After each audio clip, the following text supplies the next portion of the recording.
गुरुर्ब्रह्मा गुरुर्विष्णू गुरुर्देवो महेश्वरः गुरु साक्षात् परब्रह्म तस्मै श्री गुरवे नमः. तस्मै श्री गुरवे नमः. नमस्कार. आपण 11व्या अध्यायामध्ये आहोत गीतेच्या. आणि मागच्या वेळेस आपण 3 आणि 4 असे 2 श्लोक बघितले होते. आज आपण 5व्या श्लोकापासून पुढे जाणार आहोत. आणि त्याच्यामध्ये आपण बघणार आहोत की पहिले आपल्याला प्रभुपाद काय सांगतात, नंतर विनोबा काय सांगतात, आपले बंधू किशोर कुलकर्णी काय सांगतात, आणि त्यानंतर ज्ञानदेव महाराज काय सांगतात हे आपण बघूया. ठीक आहे. So let's see what Prabhupada has to say. 5वा श्लोक. श्री भगवानुवाच पश्य मे पार्थरूपाणि शतशोथ सहस्रशः नानाविधानि दिव्यानि नानावर्णाकृतीनि च. याचा अर्थ हा आहे की the supreme personality of Godhead said, म्हणजे Krishna, my dear Arjuna, O son of Pritha, see now my opulences, hundreds of thousands of varied divine and multicolored forms. आता मी तुला माझं सगळं ऐश्वर्य दाखवणार आहे. Hundreds of thousands of varied divine and multicoloured forms. सगळ्या प्रकारचे माझे दिव्य अवतार, माझी दिव्य रूप, नानाविध रंगांनी नटलेली रूप ही मी तुला आता दाखवणार आहे. तर गीताईमध्ये काय म्हणतात, श्री भगवान काय म्हणाले, पहा दिव्य तशी माझी रूपे शतसहस्र तू, नाना प्रकार आकार वर्णजात विचित्रची. पहा दिव्य तशी माझी रूपे, सगळी जी रूपं आहेत माझी ती शतसहस्र, हंड्रेड्स अँड थाउजंड्स. नाना प्रकारचे आकार, नाना प्रकारचे रंगरूप. आकार म्हणजे रूप आणि वर्ण म्हणजे रंग. ज्यात चित्र विचित्र, ज्यात विचित्रची, अनेक प्रकारचे विचित्र रंग तुला बघायला मिळतील. ते मी आता तुला दाखवणार आहे. तर त्याच्यासाठी आपले बंधू किशोरजी काय म्हणतात बघूया, मुक्त छंदामध्ये. श्री भगवान काय म्हणतात, माझी रूपे असती अगणित, प्रकार व रंग तयांचे अनंत, किती एक आकार अद्भुत, ती दिव्य रूपे पहा हे पार्थ. माझी रूप अगणित आहेत, त्याचे प्रकार आणि रंग अनंत आहेत. किती एक आकार आहेत, म्हणजे कित्येक आकार आहेत, अद्भुत आहेत ते सगळे. ही दिव्य रूप तू आता पहा हे पार्थ. वृत्तबद्धामध्ये काय म्हणतात, ते म्हणतात की पहा पार्थ माझी ही रूपे विविध. हं? पहा पार्थ माझी ही रूपे विविध, असावी चिरंगात तीही अगाध, तयांचे ही आकार ते पाही नाना, अशी दिव्य रूपे दिसावी कुठे ना. ही माझी विविध रूप हे पार्था तू आता बघ. ती अनेक रंगांमध्ये अगाध आहेत, त्यांचे आकार पण आहेत ते नाना आकार आहेत, आणि अशी दिव्य रूपे कुठेही ना दिसावी, तुला कुठे दुसरीकडे नाही दिसणार. अशा प्रकारची रूपं मी आता तुला दाखवणार आहे.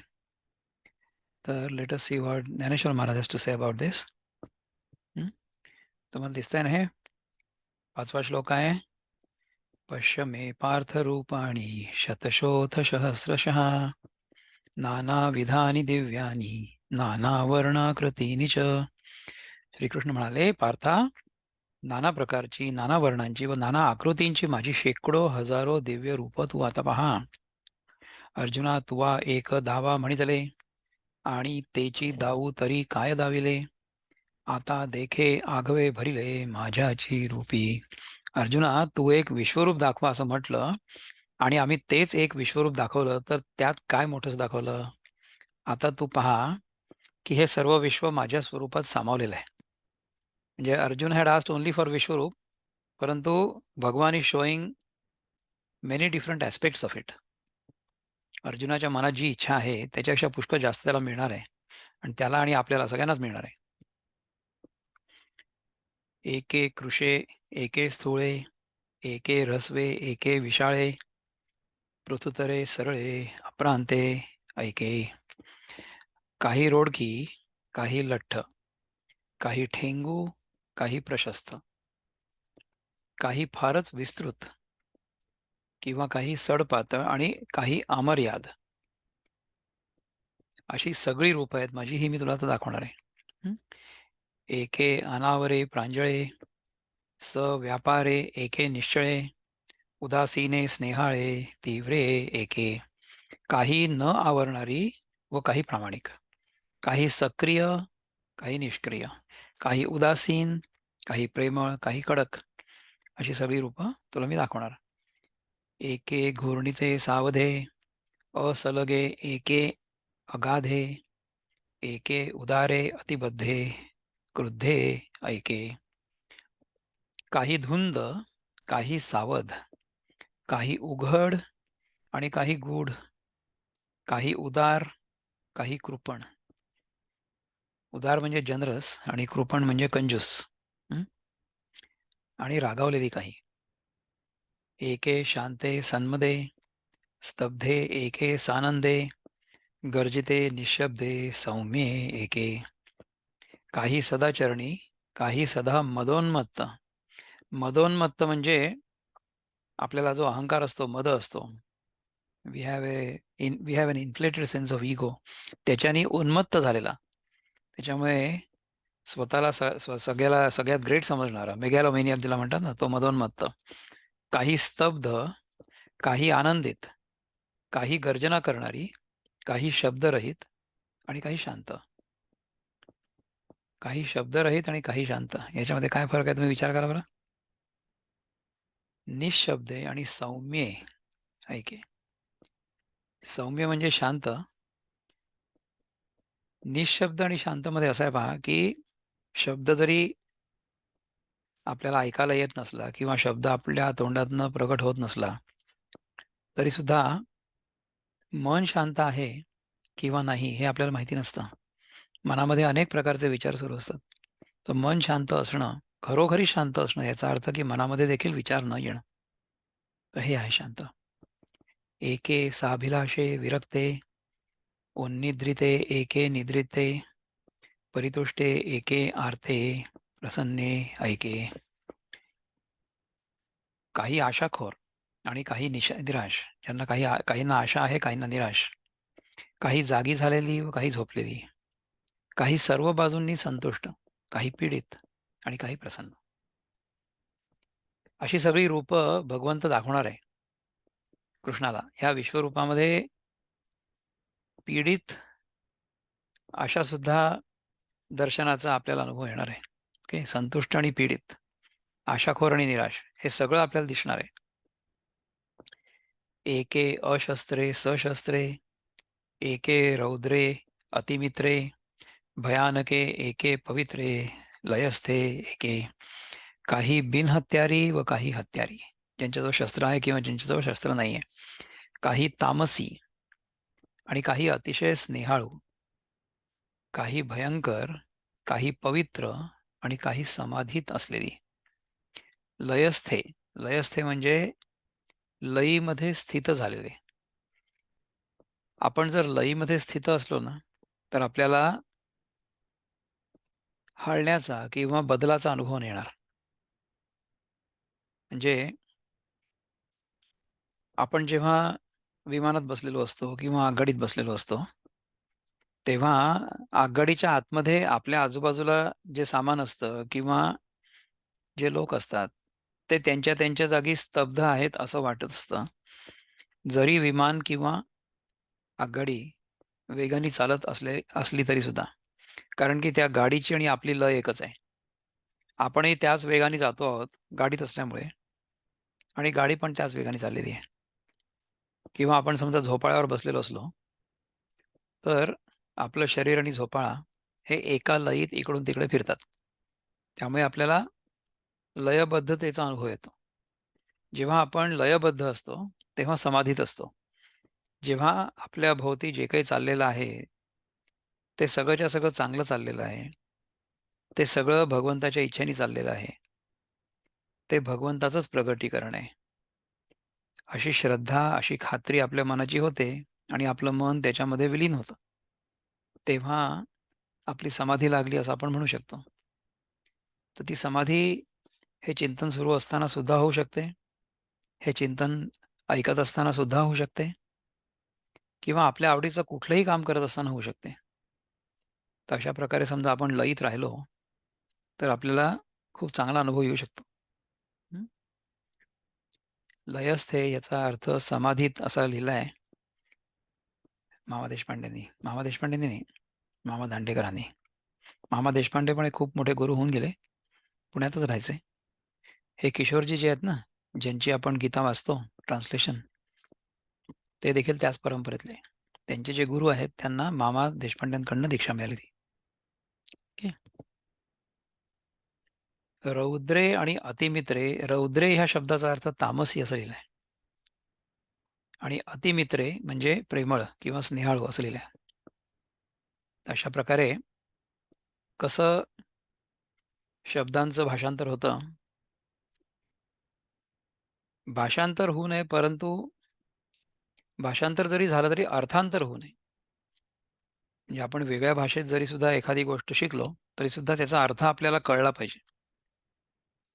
तो अर्थ जर आपल्याला आतमधनं कळला, तर ह्याचा अर्थ की अर्थांतर नाही होणार.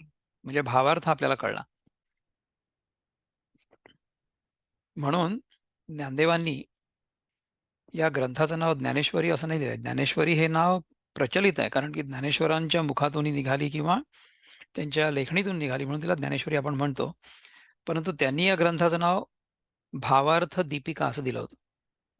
भावार्थ दीपिका म्हणजे गीतेमध्ये जो अर्थ आहे किंवा जो भाव आहे, तो भाव प्रकाशित केला जाईल, हा ग्रंथ आहे. पुरुषोत्तम कुलकर्णी आपण हात वर केलेला आहे, त्यामुळे I am going to stop sharing the screen, आणि आपण अनम्यूट करा आणि विचारा आपल्याला काय विचारायचं असेल ते. गो हेड. आपल्याला काही विचारायचं आहे का? विचारा. चावला असेल दादा. हां. चुकून दाबला असेल का हात? हो, हो. ओके. All right.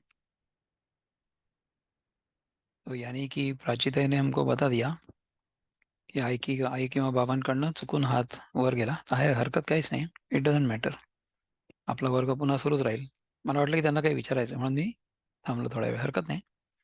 तुमच्यापैकी कोणाला काही ह्याच्याबद्दल बोलायचं का? शब्दांचा अर्थ आणि भावाचा अर्थ या दोन्ही गोष्टी एकरूप झाल्या पाहिजेत. म्हणून मग काय आहे की तोच भाव अनेक शब्दांनी प्रकट केला ज्ञानदेवांनी आपल्यासारख्या साधारण लोकांसाठी. म्हणजे माझ्यासारख्या, तुमच्यासारख्या नाही म्हणत आहे मी, माझ्यासारख्या. कारण की मला संस्कृत पण येत नाही आणि ज्ञानदेवांचं मराठी तर मला कळतच नाही. परंतु ह्या सगळ्या भाषांतरांमधून आपण जो त्याचा खरा अर्थ आहे तो समजून घेण्याचा प्रयत्न करतोय. ते समजा आपल्याला कळलं आणि तो अर्थ आपल्या आतमध्ये मुरला आणि त्या अर्थानुसार आपलं जीवन सुखी झालं, तर काय हरकत आहे? ते व्हावं हाच उद्देश आहे. एके जनलीला विलासे, एके पालनशीले लालसे, एके संहारके सावेशे साक्षीभूते एके. काही उत्पन्न करण्याच्या लीलेत क्रीडा करणारी, काही पालन करण्याचा स्वभाव असलेली, काही मोठ्या आवेशाने संहार करणारी, काही तटस्थ म्हणून राहिलेली. जनलीला विलासे, काही उत्पन्न करण्याच्या लीलेत क्रीडा करणारी. आपण समजा काही एखादी गोष्ट क्रिएटिव्ह करतो म्हटलं, समजा आता मला पेंटिंग वगैरे करायचंय, तर त्याच्यामध्ये खूप उत्साह असणारी आणि त्याच्यामध्ये आनंद शोधणारी किंवा त्याच्यामध्ये ज्यांना आनंद मिळतो अशा प्रकारच्या व्यक्ती. काही पालन करण्याचा स्वभाव असलेली. पालन करणं याच्यामध्ये दोन अर्थ येऊ शकतात. हं. जनलीला विलासे आणि एक पालनशीले.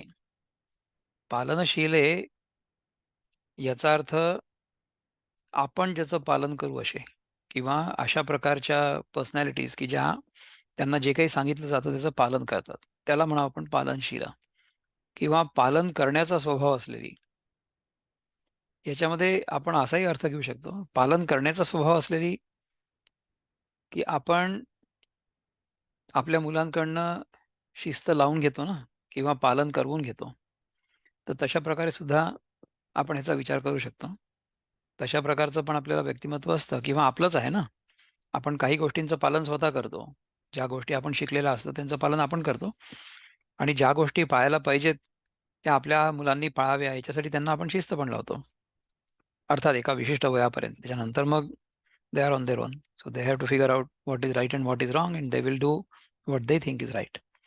आपण फक्त त्यांना डिस्क्रिमिनेशन शिकवायची गरज आहे. शिकवायची आपल्या उदाहरणावरून. खूप जास्त लेक्चरबाजी करून नाही करायचंय.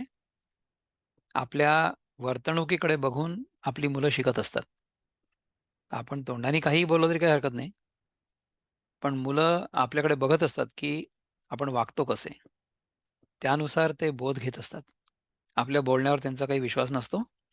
कारण की त्यांना माहिती असतं, की हे फक्त बोलतात, पण ते तसं करत नाही. असं जर असलं तर आपल्या बोलण्याचा त्यांच्यावर अजिबात परिणाम होणार नाही. हं. काही मोठ्या आवेशाने संहार करणारी म्हणजे युद्धामध्ये जो वीर असतो, तो तर संहारच करेल ना शत्रूचा मोठ्या आवेशाने. काही तटस्थ म्हणून राहिलेली. आता तटस्थ म्हणून राहिलेली म्हणजे कोण? जेव्हा द्रौपदीचं वस्त्रहरण होत होतं, तेव्हा भीष्माचार्य आणि द्रोणाचार्य तटस्थ होते. असं तटस्थ राहणं हे देखील योग्य नाही. तसं तटस्थ राहू नये. जेव्हा आपल्याला अन्याय होतोय असं दिसतंय, तेव्हा आपण न्यायाच्या बाजूने उभं राहणं हे देखील महत्वाचं आहे. हं. एवं नानाविधे परी बहुवसे आणि दिव्य तेज प्रकाशे देवीची एक एका ऐसे वर्णेही नव्हे. याप्रमाणे अनेक प्रकारचा, परंतु पुष्कळ व दिव्य तेजाने प्रकाश रूप अशी ती रूप होत. एवढे सगळे जे वर्णन करून सांगितलीत, हं, तशा प्रकारची रूपं अशी ती रूपं होती. त्याचप्रमाणे वर्णाच्याही बाबतीत ती रूपं एकासारखी एक नव्हती. आता आकारांबद्दल सांगितलं किंवा वर्णन करून सांगितलं, त्यांच्या स्वभावाबद्दल सांगितलं, पण आता ॲक्चुअल वर्णाबद्दल सांगतील. हं. तर एके तातले साडे पंधरे तैसी कपिलवर्णे अपारे एके सर्वांगी जैसे सेंदुरे डवरले नभ. काही तावून काढलेल्या उत्तम सोन्यासारखी. हं. त्याचप्रमाणे पिंगट रंग असलेली अनंत रूप आणि काही ज्याप्रमाणे शेंद्राने माखलेलं आकाश असावं. आपण बघतो ना कधी-कधी आकाश जे असतं ते इट्स ब्राईट रेड. शेंद्राने माखलेले आकाश. त्याप्रमाणे शेंद्री. हं. म्हणजे ऑरेंज म्हणा किंवा सॅफरन, शेंद्री रंग. ठीक आहे. एके सावियाची चुळकी जैसे ब्रह्मकटाह खचिले माणिकी एके अरुणोदयासारिखी कुंकुमवर्णे एके अरुणोदयासारिखी कुंकुमवर्णे असं म्हणावे ना. काय म्हटलं? तुम्हाला काही विचारायचं का ताई? नाही ना? रत्नांनी ब्रह्मांड जडल्यामुळे ते जसं चमकत असावं, तशा प्रकारची कित्येक रूपं स्वाभाविक सौंदर्याने चमकणारी होती व कित्येक अरुणोदयाच्या केशरी वर्णाप्रमाणे होती. जर अरुणोदयाच्या वेळेस आपण बघितलं, तर अनेक गोष्टी आपल्याला केशरी वर्णाची दिसतील, कारण की प्रकाश केशरी आहे म्हणून. एके शुद्ध स्फटिक सोज्वळे, एके इंद्रनीळ सुनीळे, एके अंजनवर्णे सकाळे रक्तवर्णे एके. काही शुद्ध स्फटिकाप्रमाणे शुभ्र असलेली. स्फटिक म्हणजे क्रिस्टल. त्याच्याप्रमाणे शुभ्र म्हणजे clear. Without any colour, transparent. काही इंद्रनील मण्याप्रमाणे चांगली निळी असलेली. इंद्रनील नावाचा जो मणी असतो, आय गेस त्याला आपण सॅफायर म्हणू, राईट? सॅफायर इज ब्ल्यू ना? काही काजळाच्या पर्वताप्रमाणे अतिशय काळी आणि काही तांबड्या रंगाची. एके लसत कांचन सम पिवळी, एके नवजल श्यामळी, नवजलद श्यामळी, एके चापे गौरी केवळी हरिते एके. काही तेजस्वी सोन्याप्रमाणे पिवळ्या रंगाची, काही नव्या मेघाप्रमाणे काळ्या सावळ्या वर्णाची, काही केवळ चाफ्याप्रमाणे गोरी असलेली आणि काही हिरव्या रंगाची. एके तप्त ताम्रतांबडी, एके श्वेतचंद्र चोखडी, ऐसी नानावर्णे रूपडी देखे माझी. काही तापलेल्या तांब्यासारखी तांबडी, काही शुभ्र चंद्रासारखी शुद्ध, अशी ही माझी नाना रंगाची स्वरूपे पहा. हे जैसे का आनानवर्ण, तैसे आकृती ही अनारिसेपण, लाजा कंदर्प रिघाला शरण, तैसी सुंदरे एके. ज्याप्रमाणे वेगवेगळे रंग आहेत, हे ज्याप्रमाणे वेगवेगळे रंग आहेत त्याप्रमाणे आकृती वेगवेगळ्या आहेत. कित्येक लाजेने मदनही शरण येईल अशी सुंदर आहेत. म्हणजे इतकी सुंदर आहेत की त्यांनी मदन जो आहे, मदन कोण आहे की Madan is the one who entices everybody.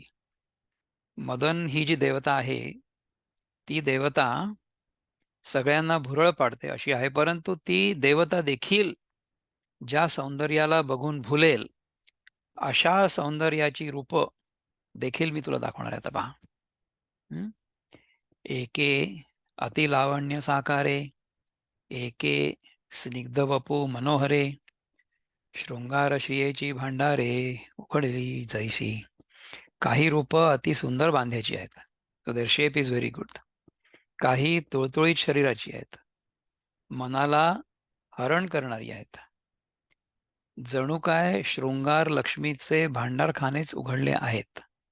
शृंगार लक्ष्मीचे भांडारखानेच उघडलेले आहेत. शृंगार लक्ष्मी म्हणजे दी ऑप्युलन्स ऑफ ब्युटी. ओके. त्याचे भांडारखाने म्हणजे स्टोरेज, वेअर हाऊसेस, गोडाऊन्स उघडले आहेत अशी आहेत. एके पीनावयव मासाळे, एके शुष्के अतिविक्राळे, एके दीर्घकंठे विताळे विकटे एके.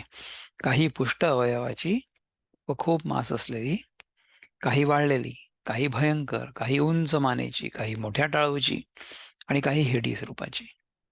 अनेक प्रकारची वर्णनं, रूपांची वर्णनं आता ज्ञानदेव आपल्यासाठी करत आहेत की ह्या श्लोकामध्ये श्रीकृष्णाच्या तोंडामध्ये व्यासदेवांनी जे शब्द टाकले आहेत त्याच्या आतमध्ये किती भावार्थ दडलेला आहे, तो सगळा भावार्थ आपल्याला ज्ञानदेव महाराज त्यांच्या काळच्या मराठीमध्ये विस्तारपूर्वक सांगतायत.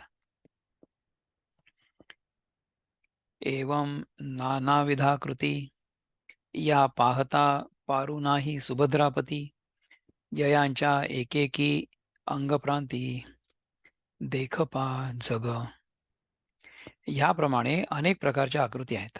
अर्जुना, ह्या आकृती पाहायला लागलं तर त्यांना अंतही नाही आणि त्यांच्या एकेका शरीर भागावर तू जग बघ, जग पहा. अनेक प्रकारच्या ह्या ज्या आकृती आहेत ना त्या सगळ्यांना पाहायला लागलं तर त्यांना अंत नाही आणि त्यांच्या एका एका शरीर भागावर तू जग पहा. सगळीकडे जग आहे, है ना. आपल्याला समजा एखाद्या तलावातल्या पाण्याची क्वालिटी काय आहे हे जर बघायचं असलं तर आपण काय करतो की तलावामध्ये जातो आणि एक बाटलीभर पाणी घेऊन येतो आणि त्या बाटलीतल्या पाण्याचा अनालिसिस आपण लॅबोरेटरीमध्ये करतो आणि मग त्यावरून आपण अंदाज बांधतो की ह्या तलावामध्ये पाणी कसं असेल. त्याचप्रमाणे ह्या ज्या सगळ्या आकृती किंवा ही सगळी रूपं आपल्याला भगवंत दाखवणार आहे त्यातून आपल्याला हे बघायचं की जग कसं आहे. तर अशा प्रकारे आपण हे जर शिकू शकलो तर फार चांगलं होईल, है ना. आता मी इथे थांबतो 1 मिनिटासाठी आणि आपण बघूया की आपल्यापैकी कोणाला काही विचारायचं आहे का किंवा विचार व्यक्त करायचे आहेत का. हा पहिला 5वा श्लोक आता आपण वाचून बघितला.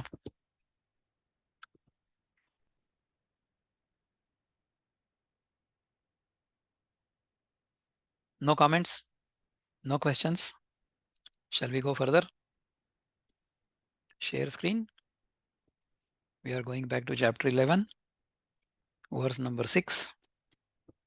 पश्यादित्यान् वसून् रुद्रान् अश्विनौ मरुतस्तथा बहून्यदृष्टपूर्वाणि पश्चाश्चर्याणि भारत. बघा, मी पहिल्यांदाच वाचतो ना, त्यामुळे मला इतकं फ्लुएंटली नाही वाचता येत. अवनीताई आपल्या कधी येतील मला माहीत नाही, पण तोपर्यंत आपल्याला माझ्याच संस्कृत बोलण्यावर भाग आहे, म्हणजे ऐकणं भाग आहे, किंवा समाधान मानून घेणं भाग आहे. संस्कृत नाही आला तर काय फरक पडतो, आपण त्याचा अर्थ समजून घ्यायचा प्रयत्न करतोय ना. ओ best of the भारतास, O best of the भारतास. See here the different manifestations of Adityas, Vasus, Rudras, Ashwini Kumaras, and all the other demigods. ह्या ज्या 33 कोटी देवता आहे असं म्हणतात ना, तर त्या 33 प्रकारच्या देवता आहेत. तर त्या 33 प्रकारच्या ज्या देवता आहेत त्यापैकी ह्या सगळ्या देवता आहेत. आदित्य, वसु, रुद्र, अश्विनी कुमार, ह्या सगळ्यांच्या मिळून ते 33 होतात. ते एक्झॅक्टली काय ते तुम्ही you can look it up. And all the other demigods, behold the many wonderful things which no one has ever seen or heard of before. ह्याच्या आधी कोणाला मी काही ते दाखवलेलं नाही आहे, पण तुला ते दाखवणार आहे. वसुवायुपहा वसुवायुपहा रुद्र तसे आदित्य अश्विनी पहा अनेक आश्चर्ये कधी कोणी न पाहिली. है ना. वसु वायू पहा रुद्र तसे आदित्य अश्विनी पहा अनेक आश्चर्य कधी कोणी न पाहिली. ह्या आश्चर्यांना ह्याच्या आधी कोणी बघितलं नसेल, पण मी तुला ते दाखवतोय. सो ह्याच्यात किशोरजी काय म्हणतात बघूया. पलीकडचा श्लोक पहा. आदित्य अश्विनी दोन हे पार्थ वसु रुद्र मरुद्गण कितीक रूपे दिव्य असती पूर्वी जी तू पाहिली नसती. वृत्तबद्धामध्ये म्हणतात 6वा श्लोक पहा द्वादशादित्य अष्टावसु ही रुद्रासी एकादशाची तसेही पहा आश्विनी त्याही बंधुद्वयांना कधी पाहिले ना मरुतादियांना. आता किती झाले बघा बरं. इथे द्वादश आदित्य 12 आदित्य आहेत आणि एकादश रुद्र आहेत, 11 रुद्र म्हणजे किती झाले 23. अश्विनी कुमार 2 आहेत म्हणजे 25. आणि नंतर मग 25 ते 33 8 काय आहेत ते तुम्ही बघा. आय थिंक आपली 5 इंद्रिय आहेत असा माझा अंदाज आहे. त्या पण तर देवताच आहेत ना. आणि मरुत आदी यांना अष्टवसू म्हणत आहेत ना. ओके, हा खरंच की 8 झाले की मग हे 33 झाले ना इथेच. थँक्यू मंजुताई. द्वादश आदित्य आणि अष्टवसू मी हे विसरून गेलो, म्हणजे 20 तर इथेच झाले. एकादश रुद्र म्हणजे 31 झाले. नंतर अश्विनी कुमार 2 झाले, 33 झाले, संपलं. 33 कोटी देवता आल्या की इथे एकाच श्लोकामध्ये.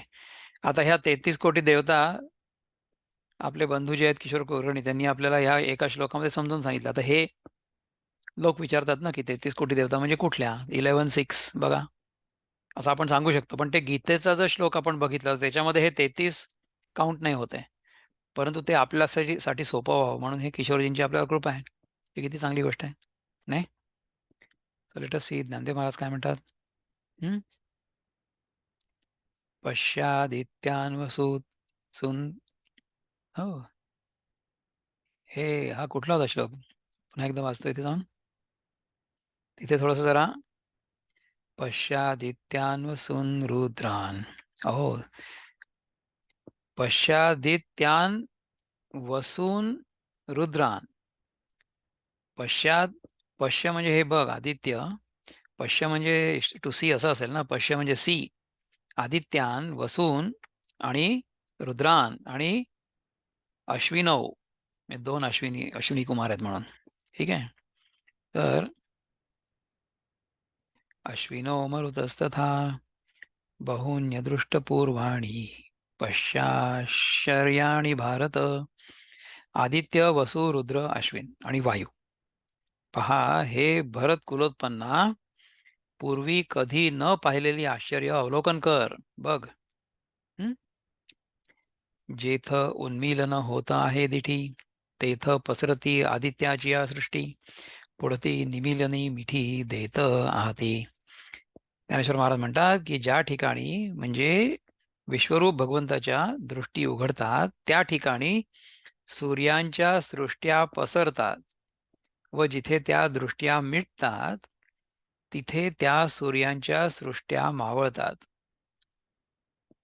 ज्या ठिकाणी भगवंताच्या दृष्टी उघडतात म्हणजे भगवंतानी समजा डोळे उघडले तर जिथे तो डोळे उघडेल त्या त्या ठिकाणी सूर्यांच्या सृष्ट्या पसरतात. आपण जिथे राहतो पृथ्वीवर, ती पृथ्वी आपला जो सूर्य आहे त्या सूर्यमालिकेमधला एक ग्रह आहे, बरोबर आहे. तर सूर्य हा आपल्यासाठी सगळ्यात तेजस्वी तारा आहे. The brightest star in the sky for us is our own sun. पण याच्यापेक्षाही जास्त तेजस्वी सूर्य, अनेक सूर्य म्हणजे इतर अवकाशामध्ये इतर जागी आहेत. So there are many suns like this all over the universe. कुठपर्यंत आहेत की आपल्याला माहिती पण नाही. म्हणजे त्या सूर्यापासून आपल्यापर्यंत प्रकाश पोचण्यासाठी सुद्धा हजारो लाखो करोडो प्रकाश वर्ष लागतात. प्रकाश वर्ष हे काळाचं माप नाही आहे. प्रकाश वर्ष हे अंतराचं माप आहे. समजा आपल्याला असं लक्षात आलं की आपला जो सूर्य आहे तो खरं तर 9 प्रकाश मिनिट आपल्यापेक्षा दूर आहे. 8, 9 किंवा 7, 8 what ever, so many minutes away from us. ह्याचा अर्थ हा आहे की सूर्यप्रकाशाला सुद्धा सूर्यापासून ते पृथ्वीपर्यंत पोचायला 7, 8, 9 मिनिटं लागतात. तर असे सूर्य, असे अनेक तेजस्वी सूर्य, तेजस्वी तारे या ब्रह्मांडामध्ये इतके दूर आहेत की त्यांच्यापासून आपल्यापर्यंत प्रकाश पोचायला लक्षावधी किंवा कोट्यावधी वर्ष लागतात. याचा अर्थ काय माहिती आहे का तुम्हाला? याचा अर्थ हा आहे की आत्ता समजा आपल्याला आपल्या दुर्बिणीमध्ये एखादा तारा दिसला आणि आपल्याला समजा शास्त्रज्ञांनी सांगितलं की हा तारा इतकी लाख प्रकाश वर्ष दूर आहे. तर याचा अर्थ आहे की आत्ता आपल्याला जो सिग्नल मिळतो आहे ती घटना इतके लाख वर्षापूर्वी त्या ताऱ्यावर घडली होती. आत्ता ह्या क्षणी ती नाहीच आहे. तुम्हाला माहिती आहे का की माझ्या तोंडातनं शब्द निघाल्यानंतर तुमच्या कानामध्ये तो ऐकू यायला आणि पोचायला काही काळ जातो बरं का. पण तो जो काळ आहे ना त्या काळाचं भान आपल्याला होत नाही. कारण की आपलं मन जे आहे किंवा आपलं कर्णेंद्रिय जे आहे ते त्या काळाला तितक्या ॲक्युरेटली समजू नाही शकत. लक्षात येतंय का? म्हणजे माझ्या तोंडातनं शब्द निघतो आहे तो तुमच्या कानापर्यंत पोचायला थोडासा वेळ जातोय. परंतु तो वेळ आपण आपल्या कानामध्ये मोजू शकत नाही. So our sensitivity is not so strong that we will be able to figure out the time elapsed between my talking to you and your listening. म्हणून आपण त्याला काय म्हणतो की this whole चिंतन is happening in real time. Real time मध्ये नाही होत. म्हणजे मी तर म्हणेन की आपल्या मनामध्ये समजा एखादा विचार आला आणि आपण त्या विचारानुसार काहीतरी कृती केली, त्याच्यामध्येही स्प्लिट सेकंड जातो. माझ्या तोंडातून जे शब्द निघतायत ना त्यांचा उगम तर माझ्या मनात होतोय ना. तर माझ्या मनातून माझ्या वाणीमध्ये येईपर्यंत जो काळ जातो आहे तो काळ मी स्वतः माझ्या मनाने किंवा इंद्रियांनी मोजू नाही शकत. ओके. तर अशा प्रकारे अनेक प्रकारचे सूर्य ह्या ब्रह्मांडात आहेत. आणि ते सूर्य कधी प्रगट होतात? भगवंतांनी डोळे उघडले की सूर्य प्रगट होतात. असं ज्ञानदेव महाराज लिहितात. असं ज्ञानदेव महाराज आपल्याला सांगतात. आपण स्वतःच्या अनुभवावरनं विचार करा आता. आपल्या स्वतःच्या अनुभवात आपण कसं बघू शकतो, की आपण डोळे उघडले की आपल्याला आपल्या समोरचं दिसतं. नाही का? तुम्ही डोळे जर उघडलेले असले, तर तुम्हाला तुमच्या समोरचं जे काही डिव्हाइस आहे, त्याच्यावर जी काही स्क्रीन आहे, त्याच्यावर माझं चित्र तुम्हाला दिसेल. केव्हा दिसेल? तुम्ही जेव्हा डोळे उघडाल तेव्हा. म्हणजे ते स्क्रीनवर चित्र असणं याच्यापेक्षाही त्या चित्राचं प्रतिबिंब तुमच्या डोळ्यामध्ये पडणं आणि मग तुमच्या मनाने ते ग्रहण करणं हे जास्त महत्त्वाचं आहे. हे जोपर्यंत होत नाही तोपर्यंत बाहेर जे आहे ते तुम्हाला आहे असं वाटतच नाही, कळतच नाही. समजा मी आत्ता डोळे मिटले तर माझ्या समोरची स्क्रीन नाहीशी होते. विचार करून बघा. म्हणजे काय की मी जेव्हा डोळे उघडतो ना तेव्हाच मला सृष्टीचं दर्शन होतं. आणि जिथे माझी दृष्टी मिटते, माझे डोळे मिटतात, तेव्हा सगळी सृष्टी माझ्यासाठी नाहीशी होते. हा अर्थ आहे. ठीक आहे. वदनीच्या वाफेसवे होत ज्वाळामय आघवे जेथ पावकादिक पावे समूह वसूंचा. तोंडाच्या वाफेबरोबर सर्व ज्वालामय होतं. त्या ठिकाणी अग्नी आदिकान करून वसूंचा समुदाय प्राप्त होतो. तोंडाच्या वाफेबरोबर सर्व ज्वालामय होतं. त्या ठिकाणी अग्नी आदी करून वसूंचा समुदाय प्राप्त होतो. याचा अर्थ काय असेल? विचार करा तुम्ही जरा एकदा. विचार करा. तोंडाच्या वाफेबरोबर सर्व ज्वालामय होतं. याच्यामध्ये कसं होतंय माहिती आहे का, की सृष्टी कशी निर्माण होते किंवा मॅनिफेस्ट कसं होतं आपलं मन, त्याच्याबद्दल चिंतन सुरू असावं असं मला वाटतं. पहिले आपल्या मनामध्ये विचार येतो आणि मग तो वाणीतून बाहेर प्रकट होतो. म्हणजे काय की तोंडातून वाफ बाहेर पडली. सर्व ज्वालामय होतं म्हणजे काय की अग्नीच्या कृपेमुळे हे सगळं होत आहे, असं कदाचित म्हणत असतील ज्ञानदेव महाराज. मला याचा अर्थ पूर्ण माहिती नाही आहे. म्हणजे I am just trying to contemplate with you. त्या ठिकाणी अग्नी आदी करून वसूंचा समुदाय प्राप्त होतो. सो त्याच्यातून वसू तिथे प्रकट होतात असं म्हटलंय. ठीक आहे. आणि भ्रूतलांचे शेवट ओपे मिळो पाहती एकवट तेथे रुद्रगणांचे संघाट अवतरत देखे. आणि भिवयांची टोकं रागाने एकत्र होऊ पाहतात. त्या ठिकाणी रुद्रगणांचे समुदाय उत्पन्न होतात. आपल्या भुवयांची टोकं जर रागाने एकत्र होऊ लागली, म्हणजे आपण समजा राग आला तर आपण असं करतो ना, मोठे डोळे करतो किंवा काय, तर तेव्हा या भुवयांची टोकं जी असतात ती एकत्र येतात. हं? त्या ठिकाणी रुद्रगणांचे समुदाय उत्पन्न होतात. तिथे रुद्रगण म्हणजे जे शंकराचे गण असतील ते असावेत असा मी अंदाज करतो. पहा, पै सौम्यतेचा बोलावा मिती निणिजे अश्विनो देवा श्रोत्री होती पांडवा अनेक वायू. विश्वरूपाच्या सौम्यतेच्या ओलाव्यामध्ये अश्विनो अश्विनव म्हणजे दोन दोन देव उत्पन्न होतात. आणि अर्जुना, विश्वरूपाच्या कानांच्या ठिकाणी अनेक वायू उत्पन्न होतात. विश्वरूपाच्या सौम्यतेच्या ओलाव्यामध्ये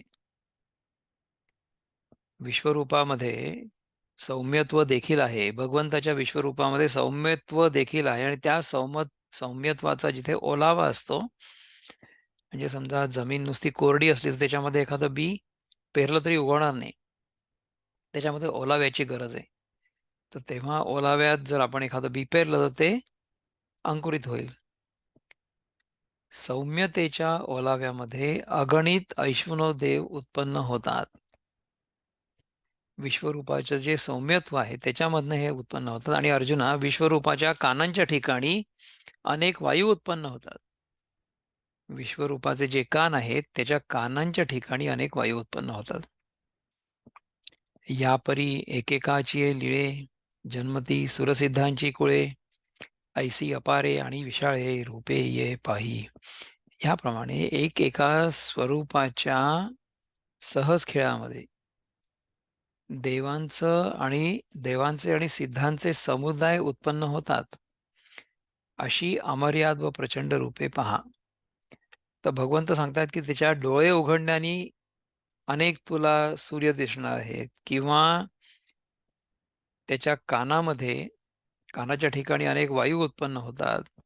सौम्यतेच्या ओलाव्यामध्ये अगणित अश्विनोदैव म्हणजे अश्विनव देव म्हणजे 2 प्रकारचे अश्विनी कुमार उत्पन्न होतात. ओके. या परी एकेकाची लीळे,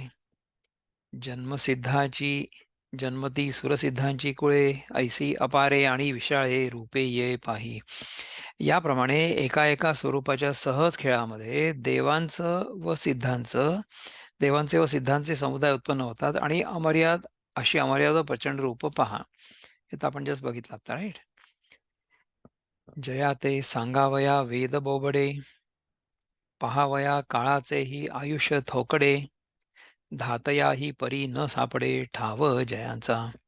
ज्या स्वरूपांचं वर्णन करायला वेद असमर्थ आहेत, जी स्वरूप पाहायला काळाचंही आयुष्य थोडं आहे, आणि ब्रह्मदेव सर्वज्ञ खरा, पण त्यालाही ज्या स्वरूपांचा पत्ता लागत नाही, ते मी तुला सांगणार आहे अर्जुना. कळलं का? जया ते देवत्रयी कधी नायके, ये प्रत्यक्ष देख अनेके, भोगी आश्चर्याची कौतिके महासिद्धी. ज्या स्वरूपांना तिन्ही देव कधीही ऐकत नाहीत, अशी जी अनेक रूप ती तू प्रत्यक्ष पहा, आणि कौतुकाने आश्चर्याचं मोठं ऐश्वर्य भोग. ज्या स्वरूपांना तिन्ही देव कधी ऐकत नाही, अशी जी रूप अनेक आहेत, ती तू प्रत्यक्ष पहा, आणि कौतुकाने आश्चर्याचं मोठं वैभव ऐश्वर्य भोग. म्हणजे हे विश्वरूप तुला दिसल्यामुळे you are going to be overwhelmed, overawed with भगवंताचं विश्वरूप. तर ह्याच्याप्रमाणे 6वा श्लोक आपण आत्ता बघितला. तर 6व्या श्लोकाबद्दल जर कोणाला काही बोलायचं असलं तर बोलू शकता. चॅप्टर 11 श्लोक नंबर 6.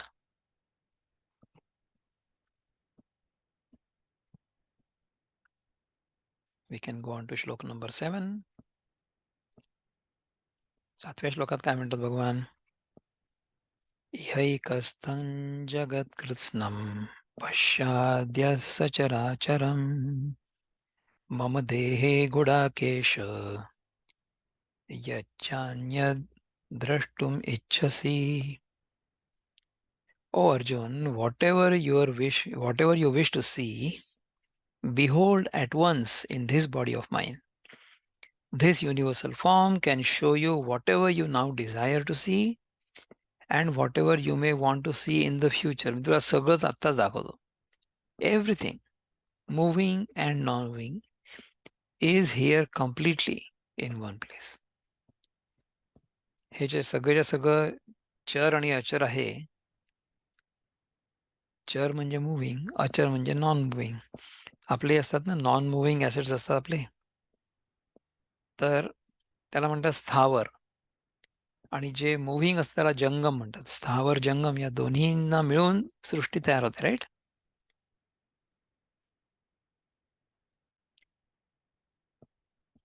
इथे आज पहा सारे विश्व तू सचराचर, माझ्या देहात एकत्र इच्छा दर्शन हेच.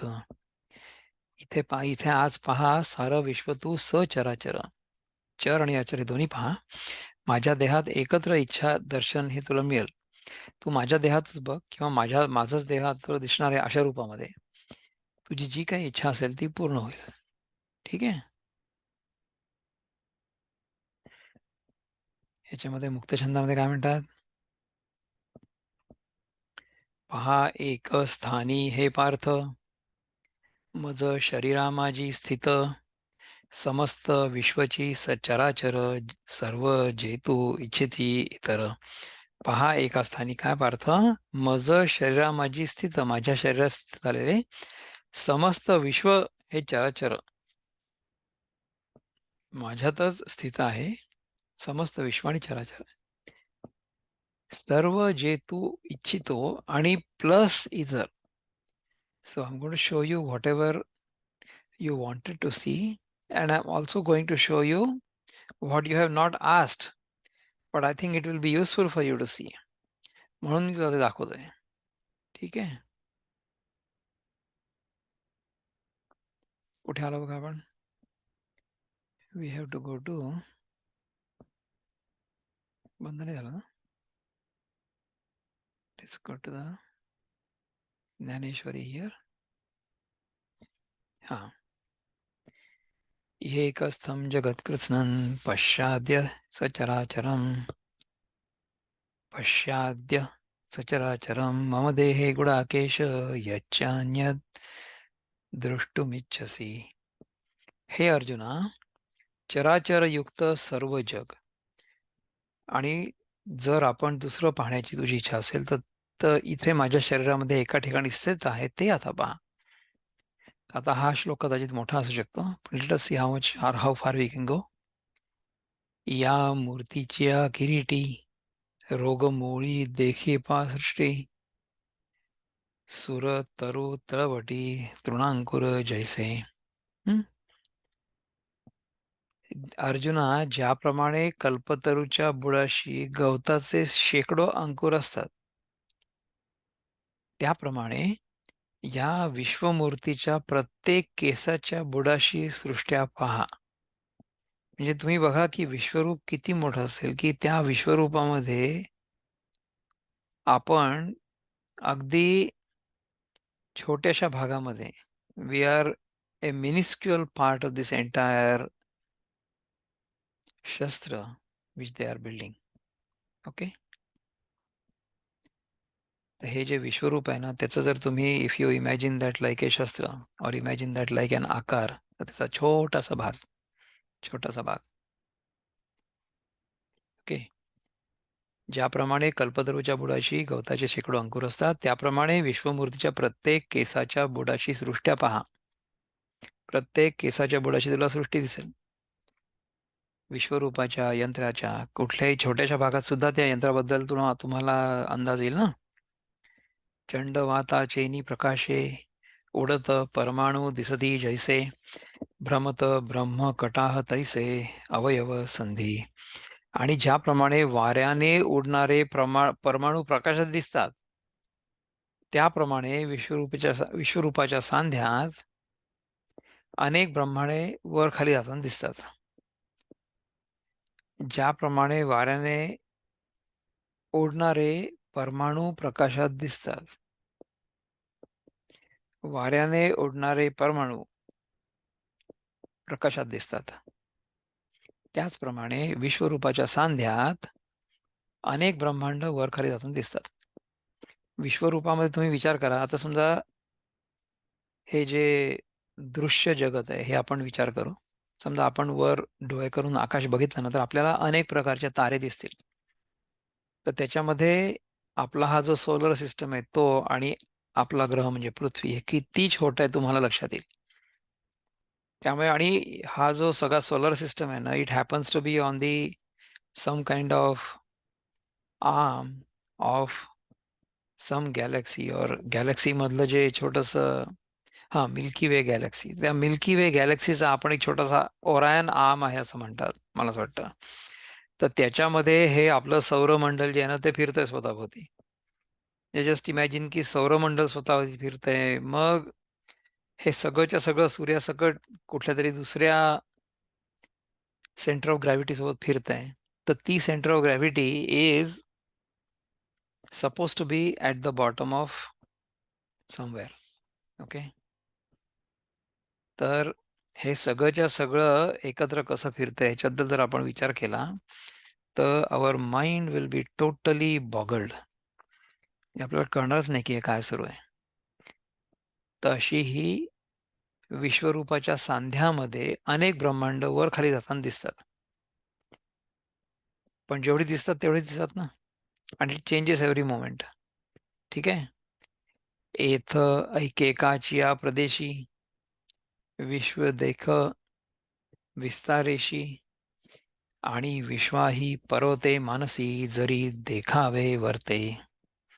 ह्या विश्वाच्या एका भागावर तू संपूर्ण विस्तारासह विश्व पहा. आणि तुझ्या मनात जर विश्वाही पलीकडे काही पाहावं असं वाटत असेल तर काय, तरी येही विषयांचे काही एथ सर्वदा साकडे नाही. सुखे आवडे ते माझिया देही देखसी तू. तर त्याविषयी इथे मुळीच तोटा नाही. तुला वाटेल ते तू माझ्या देहाच्या ठिकाणी पहा. ऐसे विश्वमूर्ती तेणे म्हणवले कारुण्यपूर्णे. तव देखत आहे की नाही न म्हणे दिवाण तुझी येरू. ह्याप्रमाणे करुणेने पूर्ण भरलेलं असं ते विश्वरूपधारी परमात्मा बोलले. तेव्हा मी विश्वरूप पाहतोय की नाही असं काही न बोलता अर्जुन स्तब्धच राहिला. तुम्ही विचार करा की अर्जुनासारखा मनुष्य जर स्तब्ध राहू शकतो हे सगळं वर्णन ऐकून, तर आपल्या लोकांची काय कथा आहे. We will be even more mesmerized और शॉक्ड, आय वुड से. है ना. एथ का पाहा उगला म्हणून श्रीकृष्णे जव पाहिला. तव आरतीचे लेणे लेईला तैसाची आहे. मग ह्या प्रसंगी अर्जुन स्तब्ध का बरं राहिला आहे, म्हणून कृष्णाने ज्यावेळेस त्याच्याकडे बघितलं तेव्हा तो इच्छेचा अलंकार घालून तसाच उत्कंठित असलेला असा आढळला. मला काय वाटलं की हा पुढचा श्लोक आहे. ह्या प्रसंगी अर्जुन स्तब्ध का राहिलाय, म्हणून कृष्णानं ज्यावेळेस त्याच्याकडे पाहिलं तेव्हा तो इच्छेचा अलंकार घालून तसाच उत्कंठित असलेला तसा आढळला. श्रीकृष्ण जेव्हा त्याला पाहिलं अर्जुनाला, तेव्हा असं त्याला आढळलं की त्याच्या मनामध्ये भलताच विचार सुरू आहे. त्याच्या मनामध्ये कुठली तरी इच्छा सुरू आहे आणि त्यामुळे त्याचा मनाचा विलास इकडे सुरू आहे. तर केवळ तुझ्या या दृष्टीने मला थांबा, ह्याच्या आधीचा श्लोक म्हणायला पाहिजे ना आपल्याला, 8वा श्लोक. पण त्या 8व्या श्लोकाचा अभ्यास आपण पहिले इथे करू.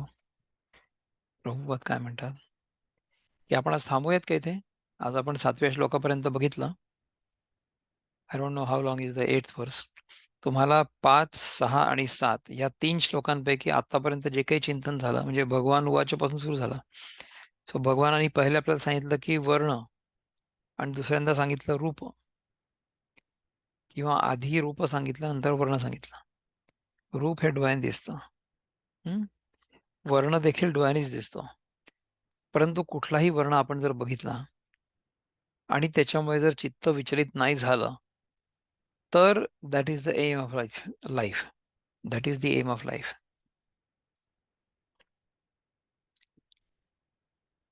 काही आहे याच्याबद्दल चिंतन करायला.